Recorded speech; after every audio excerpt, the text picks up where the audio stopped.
sini ada beberapa permasalahan yang disebutkan oleh penanya. Masalah yang pertama, kitab Al-Quran yang kita baca sehari-hari, enggak paham apa maksudnya. Terus mendoakan orang yang sudah meninggal tahlilan. Adapun mendoakan orang yang sudah meninggal, tentunya adalah hal yang disyariatkan. Ya. Mendoakan bagi orang-orang yang telah meninggal ampunan, baik itu orang tua maupun keluarga. Ya, disyariatkan untuk mendoakan orang yang sudah meninggal.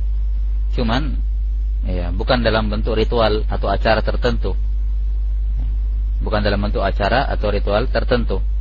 Ya, hendaknya seorang muslim mendoakan orang yang sudah meninggal dan berdoanya tentunya kalau dia ingin doanya kepada orang yang meninggal itu, misalnya orang tuanya itu ingin dikabulkan oleh Allah, maka hendaknya dia berdoa di waktu-waktu mustajabah. Waktu-waktu mustajabah antara azan dan iqamat. Ya, kemudian ketika dia safar, ya, atau dengan mengangkat tangannya sambil menyebut nama Rabb seperti yang tersebut dalam hadis, dan syarat-syarat lain dari waktu-waktu istijabah, mustajabah. Demikian pula tempat yang paling afdal untuk berdoa adalah di masjid. Di masjid. Iya. Adapun mengadakan acara tahlilan, ya, apalagi pada hari ke-7, kemudian sampai hari ke-40, sampai hari ke-100, ya, ini sebenarnya masuk dalam bentuk an-niyahah, meratapi mayat. Meratapi mayat. Karena telah terjadi hukum di karangan, akan datang nanti penyebutannya insyaallah pada bab-bab yang akan datang, di mana sebagian sahabat mengatakan kunna na'uddul jurusa wa ta'ama fi baitil mayyit minan niyahah.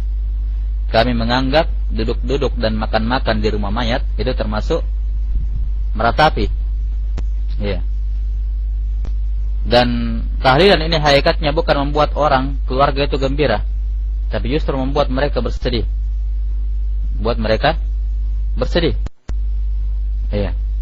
Karena yang nampak dari amalan sebagian kaum muslimin di zaman ini, mereka mengharuskan adanya tahlilan. Mengharuskan adanya tahlilan, dan yang disembelih bukan 1 ekor, 2 ekor. Ketika dia ada keluarganya yang meninggal. Karena kita temui di antara mereka ada yang sampai berutang jutaan, ada yang menggadaikan ini, menggadaikan itu. Iya. Untuk apa? Melaksanakan acara tahlilan. Ya. Sampai ada yang keluarganya sudah sakaratul maut, dia katakan jangan meninggal dulu, saya belum punya uang ini untuk bikin acara, kan begitu. Ya, karena terbebani dengan acara seperti itu. Ya, seakan-akan diwajibkan oleh syariat. Ya. Ditambah lagi, ketika seorang keluarga yang sudah meninggal 7 hari sudah dilupa. Ya. Hari ke-40 diacarakan, sedih lagi, ingat lagi. Ya. Hari ke-41 yang sudah lupa, hari ke-100-nya dia rayakan lagi, sedih lagi. Ya, maka ini bukannya memberikan kabar gembira yang menjadi inti dari takziah, untuk memberikan kabar gembira dan memberikan hiburan kepada orang yang keluarga yang terkena musibah, akan tapi justru mengingatkan mereka kepada kesalahan orang yang telah meninggal. Adapun melantunkan azan dengan pengeras suara, berdakwah lewat media, ini secara umum adalah hal yang diperbolehkan. Ya. Hal yang diperbolehkan.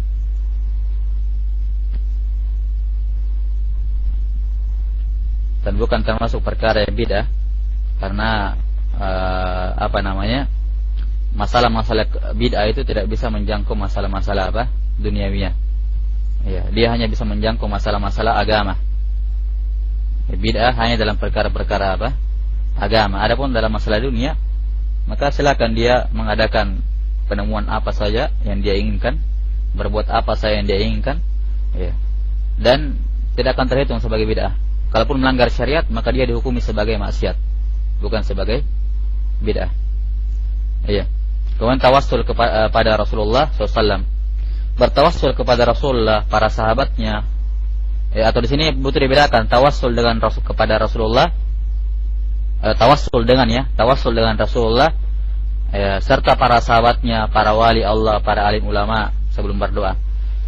Butuh dipisahkan antara Rasulullah dengan selainnya. Adapun tawassul dengan menggunakan Rasulullah, maka ini ada 2 bentuk. Yang pertama bertawassul dengan zatnya beliau, zatnya, tubuhnya beliau. Dan yang kedua ada tawassul dengan jah, kedudukannya beliau. Bertawassul dengan kedudukannya beliau. Kata para ulama, bertawassul dengan menggunakan zatnya Rasulullah itu hukumnya syirik. Hukumnya syirik akbar dengan zatnya Rasulullah. Sementara bertawassul dengan menggunakan jah, kedudukannya Nabi di hadapan Allah, ini hukumnya adalah bid'ah. Tidak sampai dalam taraf kesyirikan. Kenapa? Karena kedudukan Nabi, Nabi memiliki kedudukan memang di sisi Allah Subhanahu wa taala, tinggi. Ya. Besar kedudukannya beliau di samping Allah Ta'ala, di sisi Allah Ta'ala.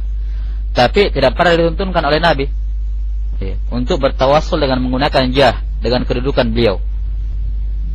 Karenanya para ulama mengatakan bertawassul dengan menggunakan kedudukan beliau ini adalah bid'ah, sementara bertawassul dengan menggunakan zat beliau ini adalah syirik. Adapun selain Nabi dari kalangan wali, sahabat dan seterusnya, maka bertawassul dengan menggunakan zatnya maupun kedudukan mereka semuanya adalah kesyirikan. Baik itu kedudukan maupun zatnya mereka semuanya adalah kesyirikan. Seperti yang tersebut dalam salawat Badar, tawassalna bi bismillah wa bil hadi rasulillah wa kulli mujahidin lillah li ahli al-badri ya Allah. Kan begitu. Di sini ada tawassul dengan menggunakan Rasulullah. Ya. Adapun bertawassul dengan Rasulullah tidak keluar imma syirik imma bid'ah. Apakah dia syirik atau bid'ah tergantung rincian yang kita sebutkan tadi.